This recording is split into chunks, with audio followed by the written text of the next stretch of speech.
بسم اللہ الرحمن الرحیم۔ السلام علیکم، ہمارے چینل میں خوش آمدید ناظرین۔ آج آپ کے لیے میں انتہائی خوفناک، سنسنی خیز اور دلچسپ کہانی لے کر آئی ہوں، لیکن کہانی شروع کرنے سے پہلے آپ سے گزارش ہے کہ اگر آپ ہمارے چینل پر نئے ہیں تو ہمارے چینل کو ضرور سبسکرائب کیجیے تاکہ آپ کو ہماری ویڈیوز سب سے پہلے ملیں۔ رات کے 8 بج چکے تھے۔ ماہ دسمبر کی نہایت سرد رات تھی۔ چاروں طرف ٹھنڈی اور سرد ہواؤں نے ڈیرا ڈال رکھا تھا۔ اتنی سرد رات میں گھر سے نکلنا نہایت ہی دل گردے کا کام تھا، لیکن میری مجبوری ایسی تھی کہ میں نہ دن دیکھتا نہ ہی رات۔ چنانچہ مجھے کلائنٹ سے ارجنٹ میٹنگ کے سلسلے میں ہوٹل پہنچنا تھا، کیونکہ میرے کاروباری دوست اس میٹنگ کے بعد دوسرے ممالک کے لیے روانہ ہو جاتے۔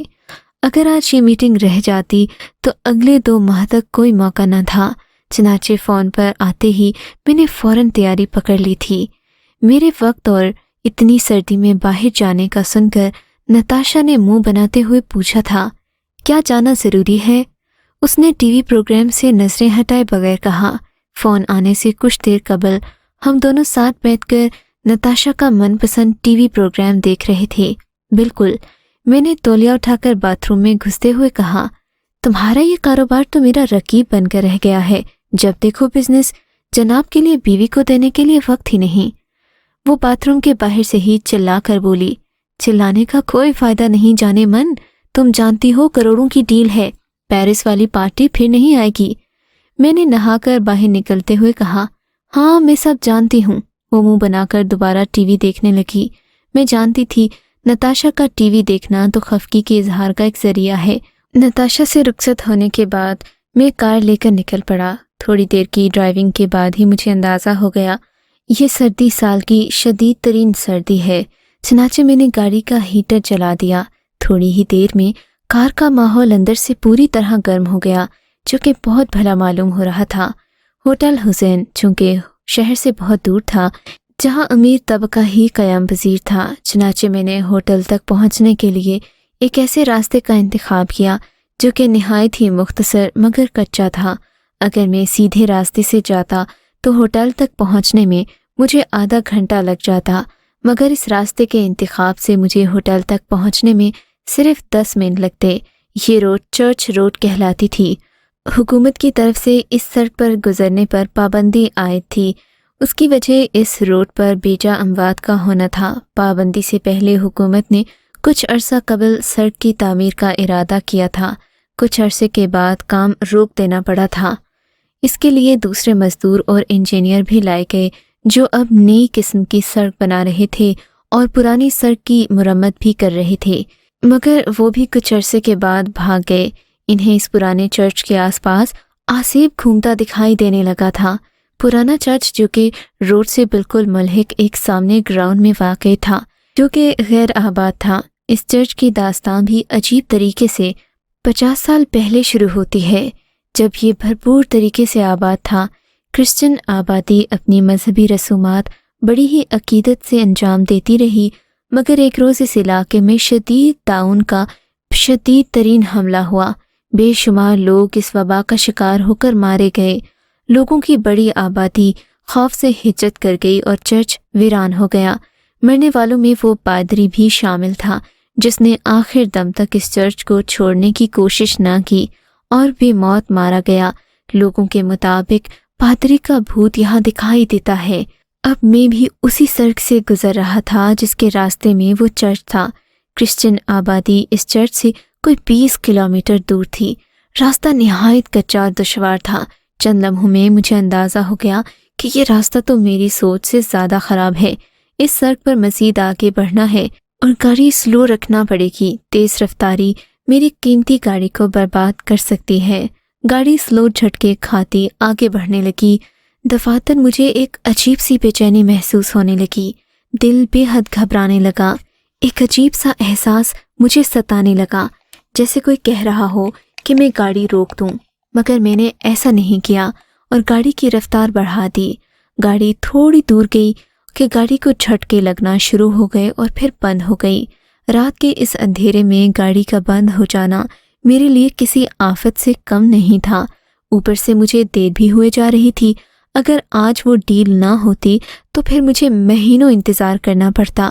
اسی ششوپنج میں میں گاڑی سے باہر نکل آیا۔ رات کا اندھیرا بڑھتا ہی جا رہا تھا۔ رات کے 9 ہی بجے تھے۔ اسٹریٹ لائٹ کی روشنی کافی ہونے کے سبب ایسا لگ رہا تھا جیسے کہ 12 بج چکے ہیں۔ میں اس وقت کو کوسنے لگا جس وقت میں نے کار اس سڑک پر ڈالنے کا فیصلہ کیا تھا، مگر تقدیر کے فیصلے اٹل ہوتے ہیں۔ چنانچہ میں یہاں کسی غیبی امداد کا منتظر تھا۔ اچانک میرے ذہن میں موبائل استعمال کرنے کا خیال آیا۔ موبائل دیکھ کر میری امیدیں اپنے آپ فوت ہو گئیں، کیونکہ موبائل لو بیٹری کے سبب بند ہو چکا تھا۔ یہاں سے قریبی آبادی بھی 20 کلومیٹر دور تھی۔ چنانچہ اب صبر کے سوا کوئی چارہ نہیں تھا۔ مجھے پورا یقین ہو چلا کہ میری ڈیل اب کینسل ہو جائے گی۔ میں غیبی امداد کے سہارے گاڑی کے اندر ہی بیٹھ گیا اور سیٹ کی پشت سے سر ٹکا دیا۔ تھوڑی دیر ہی گزری تھی، مجھے کسی کی درد بھری سسکیاں سنائی دیں۔ سسکیوں میں اتنا درد تھا کہ میرا دل از خود بھرا گیا۔ مجھے ایسا لگا جیسے کوئی قریب ہی بہت تکلیف میں ہو۔ میرا دل خود بخود اس کی مدد کرنے پر راضی ہو گیا اور میں فوراً ہی گاڑی سے باہر نکل آیا۔ باہر سناٹے اور سردی کا راج تھا۔ سسکیوں کی آوازیں بدستور جاری تھیں جیسے کوئی عورت شدید کرب میں ہو۔ مجھے پہلی بار ایسا خوف محسوس ہونے لگا۔ رات کے سناٹے اور سردی میں کون عورت تھی جو یوں رو رہی ہے؟ میں کانپتی ہوئی آواز میں چلایا۔ میری آواز لگانا ہی تھا کہ سسکیوں کی آوازیں لگ گئیں۔ میں نے گھبرا کر ادھر ادھر دیکھا، وہاں کوئی نہ تھا۔ مجھے اس سڑک سے منسلک سارے واقعات ایک ایک کر کے یاد آنے لگے۔ تو واقعی یہ سڑک آسیب زدہ تھی، جہاں کسی کا آسیب گھومتا ہے۔ اچانک مجھے پائلوں کے چھنکنے کی آوازیں سنائی دینے لگیں۔ مجھے ایسا لگا جیسے کوئی عورت گھنگرو باندھے رقص کر رہی ہو۔ اتنی سردی میں بھی پسینہ مجھے اپنی کن پٹیوں پر بہتا محسوس ہوا۔ کون ہے؟ سامنے آؤ۔ میری آواز میں لرزش تھی۔ جواب میں کھنکتا ہوا کہکا جو میں نے سنا، جو کہ غالباً یہ کہنا چاہ رہا تھا کہ تم ہو کون جو میں تمہارے سامنے آؤں۔ مجھے دل میں جتنی آیات یاد تھیں میں نے ان کا زیر لب ورد کرنا شروع کیا۔ میں آیات کی تلاوت کرتے ہوئے گاڑی میں جا بیٹھا اور میرے دل کی بے چینی اور خوف دور ہو گیا۔ سکون کا احساس مجھے اپنے اندر ڈوبتا ہوا محسوس ہوا۔ میں فوراً کار میں جا بیٹھا۔ کار خراب تھی اور باہر کا ماحول آسیب زدہ تھا۔ میں نے کہکہی کی آواز اور گھنگروں کی جھنکار اپنے کانوں سے سنی تھی۔ یہ میرا وہم نہیں ہو سکتا تھا۔ یہ سوچ کر میرا دل بیٹھا جا رہا تھا کہ اس بھوتنا سڑک پر رات گزارنا پڑے گی۔ اچانک کسی خیال کے پیش نظر میں نے کار کی چابی گھمائی اور کار کا انجن سٹارٹ ہو گیا۔ یہ میرے لیے نہایت حیرت انگیز تھا۔ اچانک ہی میں نے گاڑی آگے بڑھا دی۔ گاڑی کی رفتار اب بھی بہت آہستہ تھی۔ یہی میرے لیے غنیمت تھا۔ میں جانتا تھا کہ اب ہوٹل جانا میرے لیے بے وقوفی تھا، کیونکہ میرا کلائنٹ جا چکا ہوگا۔ تھوڑی ہی دیر گزری تھی کہ مجھے کار چلاتے ہوئے گاڑی کو مدھم روشنی میں سڑک پر کوئی دکھائی دیا جو کہ لفٹ کے لیے اشارہ کر رہا تھا۔ نہ جانے کس جذبے کے تحت میں نے گاڑی روک دی۔ بالکل اس کے پاس جا کر میں نے جس جگہ گاڑی روکی تھی اس کی بالکل بائیں طرف وہی پرانا چرچ تھا جو کہ زمانے کی ٹوٹ پھوٹ کا شکار ہو چکا تھا۔ میری گاڑی رکتے ہی نوارد تیزی سے میرے قریب آیا۔ وہ چہرہ معصوم تھا جسے دیکھتے ہی میں گمسم ہو گیا۔ اس قدر معصوم اور خوبصورت چہرہ میں نے زندگی میں نہیں دیکھا تھا۔ اس کی آنکھیں سب سے زیادہ خوبصورت تھیں۔ ان آنکھوں کو دیکھ کر ایسا لگتا جیسے وہ میری شناسا ہیں، جیسا میں ان آنکھوں کو جانتا ہوں، جیسے وہ آنکھیں کبھی میری ہمراز رہی ہوں۔ جی فرمائیے، میں نے شائستہ لہجے میں پوچھا۔ وہ کچھ غنڈے میرے پیچھے پڑے ہیں۔ اس کی آنکھوں میں وحشت اور لہجے میں خوف تھا۔ اس کے حسن سے متاثر ہو کر بغیر سوچے سمجھے کہ اس ویران اور پراسرار سڑک پر ایک لڑکی کا کیا کام، میں نے اس کے لیے گاڑی کا گیٹ کھول دیا۔ اس کے بیٹھتے ہی مجھے اس کے ارد گرد نہایت تیز قسم کی خوشبو محسوس ہوئی۔ آپ کا بہت شکریہ۔ اگر آپ لفٹ نہ دیتے تو میں ان بھوکے کتوں کے ہاتھ چڑھ جاتی۔ اس کی کوئی ضرورت نہیں، وقت پڑنے پر انسان ہی انسان کے کام آتا ہے، میں نے مسکرا کر کہا۔ بس میری بدقسمتی، انہوں نے مجھے یونیورسٹی سے اغوا کیا اور یہاں لا کر اپنے اڈے پر قید کر دیا۔ ان کو پتہ تھا کہ یہ سڑک آسیب زدہ ہے جس کا ان گنڈوں نے فائدہ اٹھایا۔ میں موقع دیکھ کر وہاں سے بھاگ نکلی۔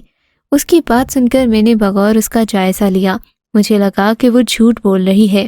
اس کے لباس میں کہیں بھی ابتری ظاہر نہیں ہو رہی تھی، کہیں سے بھی ایسا نہیں لگ رہا تھا کہ وہ کسی گروہ سے بھاگ کر آ رہی ہے۔ اس کا لباس بھی صاف ستھرا اور بے شکن تھا۔ میں نے اسے دیکھا، مجھے اس کے جھوٹ کی وجہ سمجھ نہیں آ رہی تھی۔ خیر، میرا کیا کام اس کے سچ اور جھوٹ سے؟ مجھے اس مختصر سے سفر کو حسین اور یادگار بنانا تھا۔ ڈنر کے بارے میں کیا خیال ہے؟ میں نے کہا۔ جی بہت شکریہ، میں گھر جانا چاہتی ہوں، گھر والے پریشان ہوں گے۔ وہ مسکرا کر بولی۔ لڑکی کافی سمارٹ معلوم ہوتی تھی۔ اس نے نہایت صفائی سے مجھے منع کر دیا تھا۔ میرا دل چاہا کہ میں اس سے پوچھوں کہ تم مجھ سے جھوٹ کیوں بول رہی ہو اور اس ویرانے میں کیا کر رہی ہو، مگر میری ہمت نہ ہوئی۔ نہ جانے کیوں میرے دل میں بنی اپنی بیوی کی تصویر کے ساتھ اس کی تصویر کا اضافہ ہو گیا۔ میری ڈیل تو کینسل ہو چکی تھی کیونکہ وقت کافی نکل چکا تھا، چنانچہ میں نے اسے روڈ پر چھوڑ دیا اور اپنے گھر کی راہ لی۔ داستان میں آگے بڑھنے سے پہلے میرا تعارف ہو جائے۔ واقعات میں آگے بڑھنے سے پہلے میرا ماضی میرے پڑھنے والوں تک پہنچنا ضروری ہے۔ میرا نام ظفر علی خان ہے۔ میرا تعلق جس خاندان سے ہے اس کا شمار کسی زمانے میں شرفا میں کیا جاتا تھا۔ کہتے ہیں کہ جوا، شراب اور عورت بڑے بڑے پھنے خانوں کو ٹھکانے لگا گئے۔ پھر دادا جان بھی کس کھیت کی مولی تھے، انہیں ایک طوائف سے عشق ہو گیا۔ پہلے تو ساری دولت ٹھکانے لگی، اس کے بعد طوائف کی بے وفائی کی طرح انہوں نے اپنی زندگی سے بھی بے وفائی کر ڈالی۔ والد صاحب کو جو اس جہان فانی میں موجود نہیں، خدا انہیں جنت میں جگہ دے۔ انہوں نے بہت محنت کی، ساری زندگی مجھے پڑھایا لکھایا اور خود محنت کی۔ نتاشا سے میری ملاقات یونیورسٹی میں ہوئی، جہاں اس سے نظر ملتے ہی محبت نے مجھے زخمی کر ڈالا۔ نتاشا کا تعلق ایک امیر خاندان سے تھا، اس لیے اس سے اظہار محبت کرنے کی مجھے ہمت ہی نہ ہوئی۔ لیکن کہتے ہیں کہ اگر عشق سچا ہو تو اس کا اثر تو دوسرے تک پہنچتا ہے۔ میں نتاشا سے دور جاتا، لیکن وہ اپنے طرز عمل سے مجھ سے قریب ہونے کی کوشش کرتی۔ جلد ہی ہمارے درمیان شادی کے عہد و پیمان بھی ہو گئے۔ اب اس سے شادی کرنے کے لیے مجھے امیر بننا تھا۔ میں جانتا تھا کہ نتاشا کے والدین مخمل میں ٹاٹ کا پیوند کبھی برداشت نہیں کریں گے، اس لیے مجھے بھی اعلیٰ تعلیم حاصل کرنا بہت ضروری تھا۔ لیکن شاید قسمت کو منظور نہیں تھا۔ میری والدہ کا انتقال ہو گیا۔ ان کی موت نے والد صاحب کی رہی سہی ہمت کو توڑ کر رکھ دیا۔ کچھ دنوں تک والد صاحب چپ رہے، پھر انہیں چھوٹا اور مختصر سا گھر ویران لگنے لگا، چنانچہ انہوں نے مجھ سے شادی کی ضد شروع کر دی۔ والد صاحب کے مزاج میں کافی چڑچڑا پن آ چکا تھا۔ میں نے ٹالنا چاہا، لیکن انہوں نے صاف کہہ دیا کہ انہوں نے ایک لڑکی دیکھ لی ہے اور مجھے شادی اسی سے کرنا ہوگی۔ چنانچہ والد کی ضد سے مجبور ہو کر 29 اگست 2011 کو میری شادی کرا دی گئی۔ میرا خیال تھا کہ جب میری شادی کی خبر نتاشا کو ملے گی تو وہ مجھ سے نفرت کرے گی اور وفا کے میدان میں جفا کا شکوہ کرے گی، مگر میرا اندازہ غلط ثابت ہوا۔ ایک دن میری نتاشا سے ایک شاپنگ مال میں ملاقات ہو گئی جس میں جاب کرتا تھا۔ وہ وہاں شاپنگ کے لیے آئی تھی۔ مجھے دیکھ کر سیدھا ہی میرے کاؤنٹر پر آ گئی۔ میں نے کترانا چاہا مگر میں کترا نہیں سکا، کاؤنٹر تو چھوڑ نہیں سکتا تھا۔ مانتی ہوں ظفر، تم نے شادی کر لی ہے، لیکن میں اپنے دل کا کیا کروں جو ہر وقت تمہاری ہی پرستش کرتا ہے۔ محبت تو روحوں کا تعلق ہے، سچی محبت وہی ہے جہاں روحیں ملتی ہیں۔ میری دعا ہے کہ تم ہمیشہ خوش رہو۔ نتاشا کے اس رویے پر میرے دل پر خاصی چوٹ لگی تھی۔ میرا ضمیر مجھے ملامت کرتا رہتا، ہر وقت میں بس نتاشا کے بارے میں سوچتا۔ ذہنی طور پر میں اپنی بیوی سے ہم آہنگ نہیں ہو سکا۔ سچ تو یہ ہے کہ وہ صرف میرے باپ کے ایک وعدے کا نتیجہ تھی، بس میں کسی بھی طرح اس سے پیچھا چھڑانا چاہتا تھا۔ لیکن قدرت کو کچھ اور ہی منظور تھا۔ والد صاحب کی طبیعت اچانک خراب ہوئی۔ مرتے وقت انہوں نے مجھ سے وعدہ لیا کہ جب تک سائرہ زندہ ہے میں بھی اسے چھوڑنے کے بارے میں سوچوں گا نہیں۔ شاید انہیں اندازہ تھا کہ میں سائرہ کو پسند نہیں کرتا، چنانچہ بدل نخواستہ مجھے وعدہ کرنا ہی پڑا۔ والد صاحب کی موت کے بعد وہ فکسڈ ڈپازٹ کی طرح مجھ سے چپک ہی گئی۔ میری نظر میں وہ ایک ایسی چونک تھی جو کہ خون چوسنا چاہتی تھی۔ آپ سوچ رہے ہوں گے کہ میں کیسا انسان ہوں، اپنی بیوی کے لیے کیسے الفاظ استعمال کر رہا ہوں، مگر میں کیا کروں، مجھے وہ پسند ہی نہیں تھی۔ میں تو اسے جان چھڑانا چاہتا تھا۔ اس کو دیکھتا تو نتاشا کا معصوم چہرہ میری آنکھوں کے سامنے گھومنے لگتا، اپنی اجڑی اور برباد محبت یاد آنے لگتی۔ نتاشا سے ملاقات کے بعد میری اس سے نفرت اور گہری ہو گئی۔ میں ہر وقت اسی کے بارے میں سوچتا رہتا کہ وہ اب بھی مجھے چاہتی ہے۔ میرا دل اس کے بارے میں سوچنے لگا، جس سے ایک تو میرے تعلقات سائرہ سے کشید ہوئے اور کے بعد میری کام میں بے دھیانی ہونے لگی، جس کی وجہ سے مجھے نوکری سے نکال دیا گیا، اور اس سب کا ذمہ دار میں اپنی بیوی کو سمجھتا تھا۔ میری تو قسمت اچھی تھی کہ ہمارا گھر اپنا تھا، جو دادا جی نے اس طوائف پر نہیں لٹایا تھا، جس میں صرف ہم 2 لوگ ہی رہتے تھے۔ بے روزگاری اور پیسوں کی تنگی نے مجھے مزید چڑچڑا بنا دیا۔ ایک روز سائرہ نے کہا، اتنے بڑے گھر کو بیچ کر آپ ایک کاروبار شروع کریں، ہم کرائے کے گھر میں چلے جائیں گے، بعد میں جب پیسے آ جائیں گے تو اپنا مکان واپس خرید لیں گے۔ سائرہ کی بات میرے دل کو اچھی لگی۔ پہلی بار اس نے کوئی اچھی بات کہی تھی۔ چند دنوں کے بعد میں نے ایک دلال کی مدد سے اپنا مکان بیچ دیا۔ مکان اچھی خاصی قیمت میں بکا۔ مجھے پتہ نہیں تھا کہ میرا مکان 85 لاکھ کی خطیر رقم دی جائے گا۔ چنانچہ میں نے سائرہ کو اس بات کا علم نہ ہونے دیا اور سائرہ کو لے کر ایک غریب سے علاقے میں کرائے کے مکان میں شفٹ ہو گیا۔ اس علاقے کا نام بنجر کالونی تھا۔ واقعہ وہ علاقہ بنجر کالونی کا ہی تھا جس کا میں نے نام بنجر کالونی رکھا تھا۔ ٹھیک ہی رکھا تھا۔ جگہ جگہ ابلتے گٹر، کچرے کے بڑے بڑے ڈھیر، چھوٹی چھوٹی گلیاں، اور گلی کے کونوں میں بیٹھے اوباش نوجوان آتی جاتی لڑکیوں کو دیکھ کر سیٹیاں بجاتے، بیہودہ قسم کے تبصرے کرتے۔ میرا سائرہ کو اس گندی کالونی میں لانے کا مقصد صرف اور صرف اس کو تنگ کرنا تھا۔ اسے تنگ کر کے مجھے ذہنی سکون ملتا تاکہ وہ مجھ سے خلا لے لے، مگر میں نے اپنی زندگی میں اس جیسی صابر عورت نہیں دیکھی۔ میرے ہر ظلم کو میری محبت سمجھ کر خاموش ہو جاتی۔ ہم جس مکان میں شفٹ ہوئے تھے اس کے مالک کا نام گوبند رام تھا۔ گوبند رام شکل و صورت سے گوبردام معلوم ہوتا تھا۔ چھوٹا سا قد اور چہرہ اس کا کالا سیاہ کے توے کا گمان ہوتا۔ اس کے پورے وجود میں صرف اس کی آنکھیں ایسی تھیں کہ جسم کے آر پار گزرتی معلوم ہوتی۔ ایسا معلوم ہوتا تھا اس کی آنکھیں نہیں ایکس رے کی مشین ہوں جو کہ بندے کو دیکھ کر اس کے دل کا حال بتا دیتی ہوں۔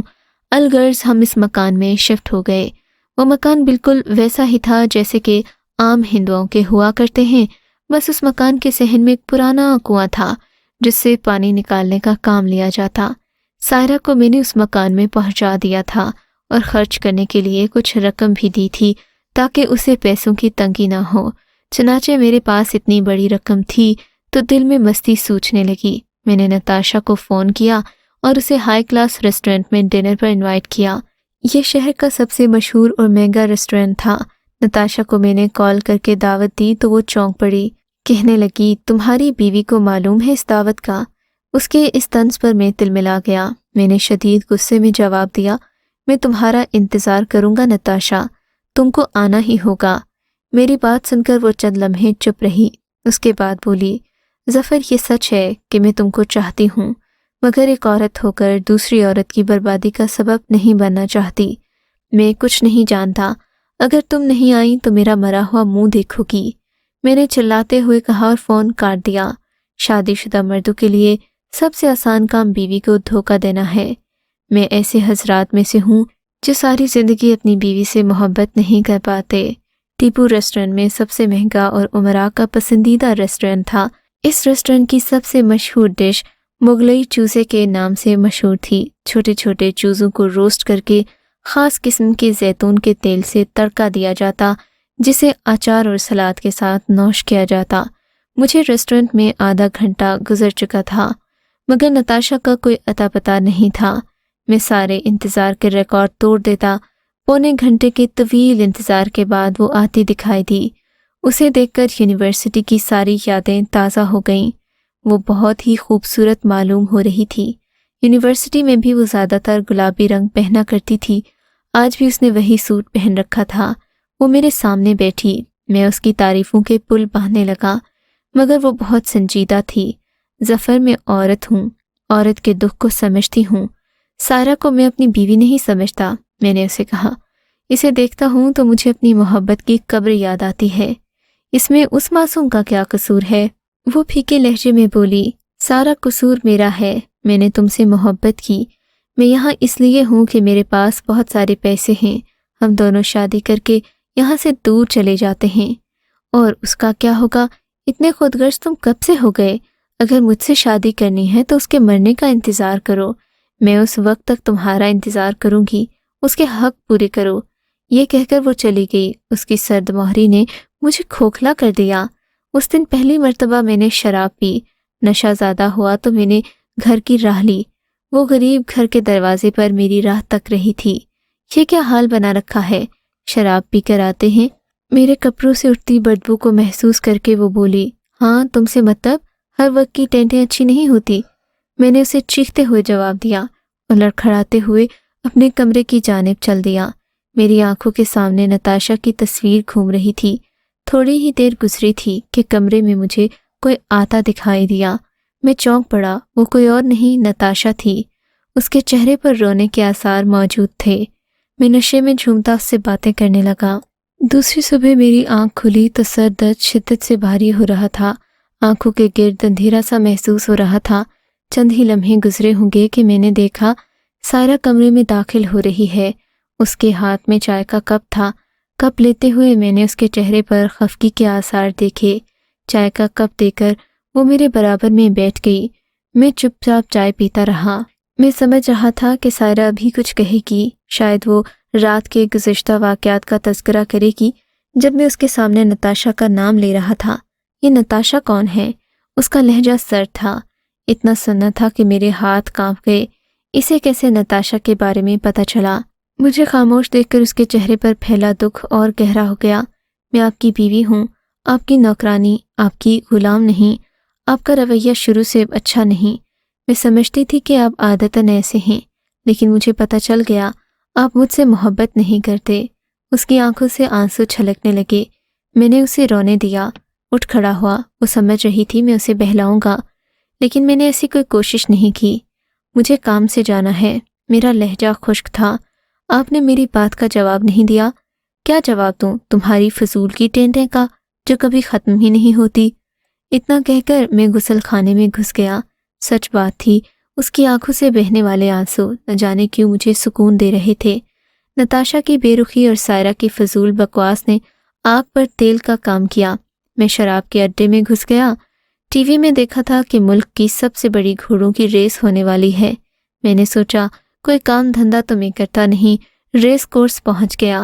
پہلے دن میں نے دیکھا کہ ریس کیسے ہوتی ہے اور کون سے گھوڑوں پر داؤ لگائے جاتے ہیں۔ مجھے یہ کھیل کافی دلچسپ لگا۔ دوسرے دن 12 بجے میں ریس کورس میں پہنچ گیا۔ ممبر انکلوژر کے سامنے پھاٹک پر بڑی بڑی گاڑیوں کی قطاریں دور دور تک دکھائی دی تھیں۔ دفعتاً مجھے ایک ہجوم نظر آیا۔ ممبر انکلوژرز کے سامنے بڑے میدان میں لوگوں کا ایک ہجوم موجود تھا۔ پیپل کے پیڑ کے نیچے کھڑا میں پیڑ کے نیچے پان کا کیبن اور تھوڑے فاصلے پر گنے کے شربت والے کو دیکھنے لگا۔ وہ فقیر حد درجہ میلا اور گندا تھا۔ اس کے جسم سے بے حد باس آ رہی تھی جو کہ ہجوم بنائے لوگوں کے لیے کوئی اہمیت نہیں رکھتی تھی۔ فقیر کے کپڑے انتہائی میلے کچیلے تھے، اس کے باوجود بھی لوگ اسے دلچسپی سے گھور رہے تھے۔ میں سوچ رہا تھا کہ اس گندے اور میلے کچیلے انسان میں کیا تھا جو لوگوں کے دل میں اس کے لیے عقیدت مندانہ جذبات موجود تھے۔ چاروں طرف لوگ اس میلے کچیلے بوڑھے کو گھیرا ڈالے کھڑے دیکھ رہے تھے اور وہ بوڑھا اپنی لال آنکھوں سے مجمع کو گھور رہا تھا۔ نہ جانے اس کی آنکھوں میں ایسی کیا بات تھی جنہیں دیکھ کر میری کپ کپی سی چھوٹ گئی۔ وہ آنکھیں نہایت خوفناک تھیں۔ بوڑھا ہاتھ اٹھا کر چلایا، دفع ہو جاؤ، ماں کالی نے چاہا تم سب برباد ہوگے۔ میری مانو تو واپسی کا رخ کر لو۔ گولڈن ٹیمپل کو آج ہر صورت میں ہارنا پڑے گا۔ گولڈن ٹیمپل شاید گھوڑوں کے نام تھے۔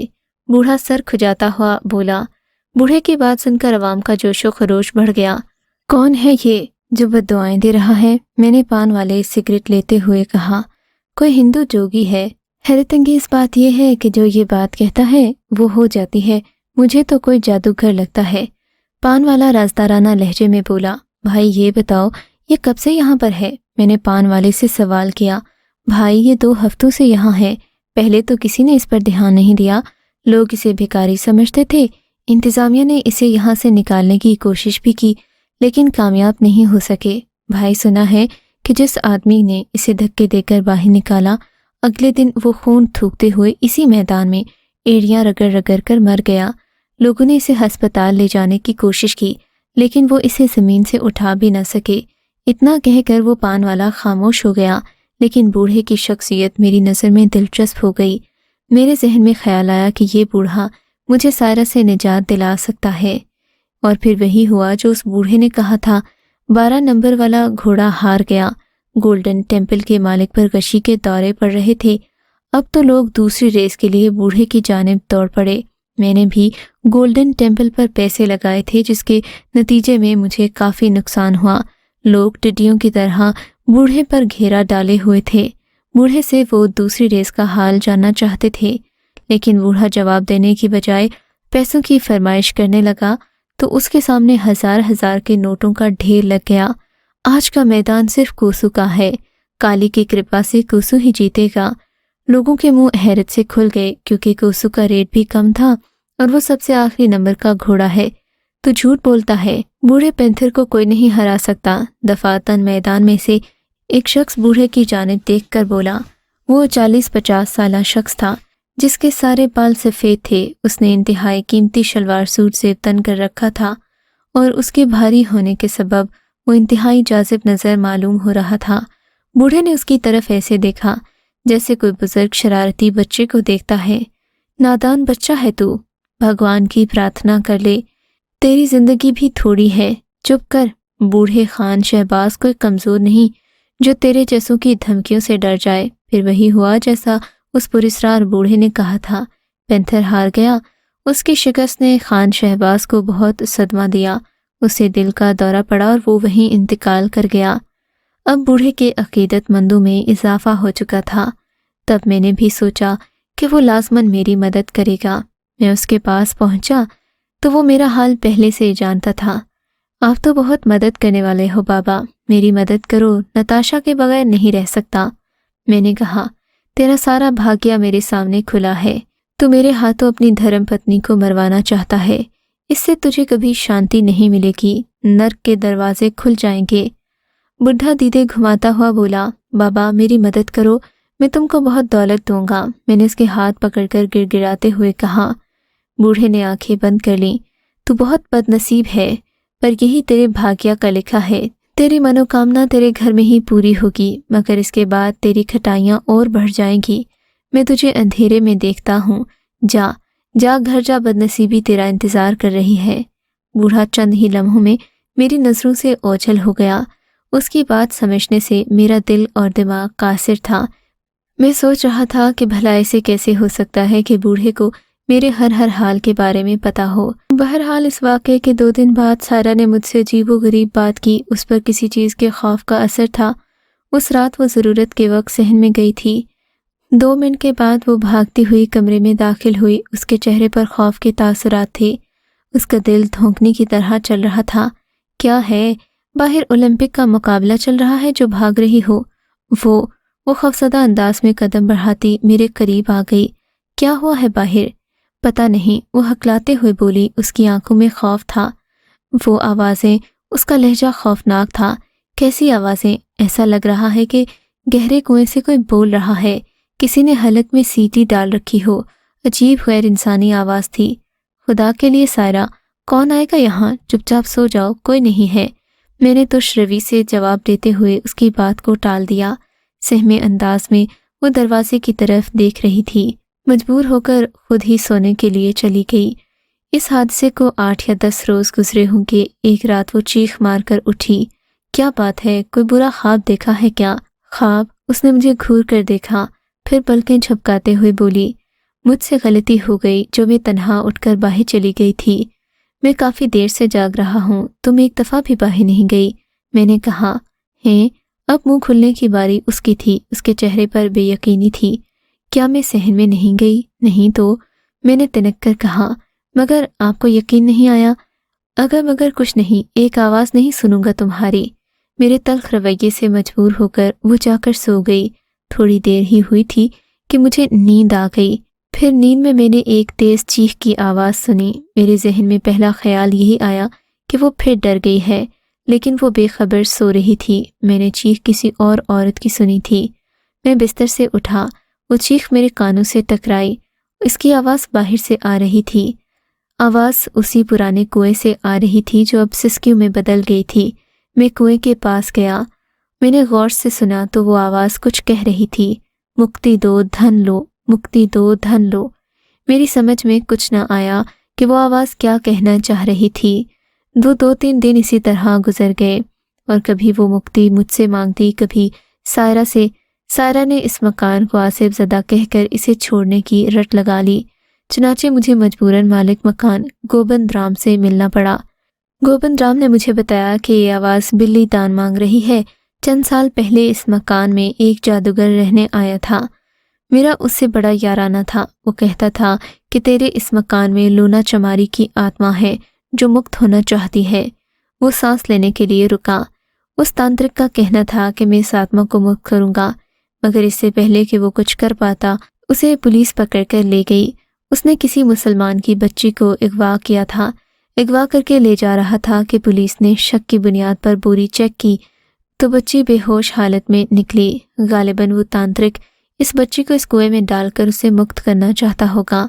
گوبند رام نے ایک ہی سانس میں اپنی بات مکمل کی۔ اوہ واقعی یہ تو بڑی حیرت کی بات ہے، مگر یہ لونا چماری ہے کون؟ میں نے گوبند رام سے پوچھا۔ پتہ نہیں، مجھے کیا پتا۔ اچھا گوبند رام، میں چلتا ہوں۔ یہ کہہ کر میں جانے لگا تو گوبند رام نے پیچھے آواز دی۔ اس کا لہجہ پرتجسس تھا۔ ظفر بابو، کہیں تم تو ایسا نہیں سوچ رہے دھن کا لالچ بہت برا ہوتا ہے؟ میں نے اس کی بات کا کوئی جواب نہیں دیا اور تیز تیز قدم اٹھاتا وہاں سے چل پڑا۔ گوبند رام کی بات سچ تھی۔ نتاشا کو پانے کا اس سے اچھا موقع نہیں تھا۔ سائرہ کی قربانی یعنی کہ لونا چماری کی مکتی۔ وہ بوڑھا ٹھیک کہتا تھا، تمام پریشانیاں تمہارے گھر میں ہی حل ہوں گی۔ 2-3 دن کے بعد میں نے اس منصوبے کو عملی جامہ پہنانا شروع کر دیا۔ میں نے پیار محبت سے کام لیا، سائرہ کو خوب شاپنگ کروائی۔ وہ سمجھی کہ اس کا شوہر بدل گیا ہے، لیکن وہ نہیں جانتی تھی کہ یہ سب تو طوفان سے پہلے کی خاموشی ہے۔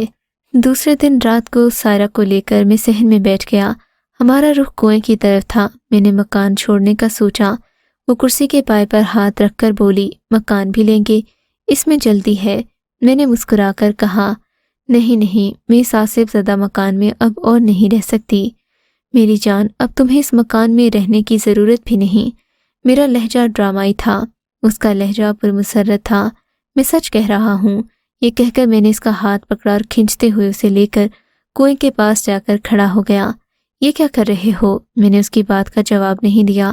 اب میں اس کی جانب دیکھنے لگا۔ مجھے وہ صرف ایک مرغی نظر آ رہی تھی جو چند لمحوں میں ذبح ہونے والی تھی۔ سائرہ، میں نے سرد لہجے میں اسے مخاطب کیا۔ وہ چونک کر مجھے دیکھنے لگی۔ اس کی نظریں سوالیہ تھیں۔ تم جاننا چاہتی ہو نا نتاشا کون ہے؟ وہ میری محبت ہے، ہماری روحوں کا ملن ہے، اور تم سے تو میں نفرت کرتا ہوں۔ میری بات سن کر اس کا چہرہ دکھ اور کرب کی تصویر بن گیا۔ آنکھوں سے آنسو بہنے لگے۔ تم صرف اور صرف میرے باپ کا وعدہ ہو۔ آج میں تمہیں آزاد کرتا ہوں لونا چماری۔ تیری بلی حاضر ہے، مکت ہو جا۔ میری بیوی حاضر ہے، میں اس کی بلی دیتا ہوں۔ میں نے ہاتھ اٹھا کر کہا۔ اتنا سننا تھا کہ سائرہ بھاگی۔ ابھی وہ دروازے کی جانب پہنچی ہی نہیں تھی کہ فضا میں بلند ہو گئی۔ اس کی کربناک چیخیں پورے گھر میں گونج رہی تھیں۔ چند ہی لمحوں میں سائرہ فضا میں تیرتی کنویں میں داخل ہو گئی۔ سائرہ کی موت کے بعد میں نے محلے میں یہ مشہور کر دیا کہ وہ کسی آشنا کے ساتھ فرار ہو گئی۔ 2-3 روز کا سوگ منانے کے بعد میں نے مکان سے سامان سمیٹا اور کسی خیال کے تحت سائرہ کا پرس کھول لیا۔ اس میں مجھے ایک پرائز بانڈ نظر آیا جو کہ 15,000 والا تھا۔ میں نے اسے رکھ لیا اور گھر سے باہر نکل آیا۔ چند دنوں کے بعد اس کی قرہ اندازی ہوئی اور میرا انعام نکل آیا۔ لونا چماری کا وعدہ پورا ہوا اور میں کروڑ پتی بن گیا۔ اس کے بعد میں نے نتاشا سے شادی کی اور ایک بہت بڑا کاروبار کھڑا کر دیا۔ نتاشا اور میرے درمیان پیار سے کٹنے لگی۔ دیکھتے ہی دیکھتے ہماری محبت گہری ہو گئی۔ میں زیادہ لمبا جاتا تو نتاشا کو برا لگتا۔ ہوٹل حسون کی میٹنگ تو نہ ہو سکی، مگر میری ملاقات اس لڑکی سے ضرور ہوئی جسے گنڈے اٹھا کر لے گئے تھے۔ میں گھر آیا تو نتاشا پر عجیب سی کیفیت طاری تھی۔ تیز آواز آ رہی ہے، تم کو سنائی دی؟ اس نے مجھ سے پہلا سوال ہی یہی کیا۔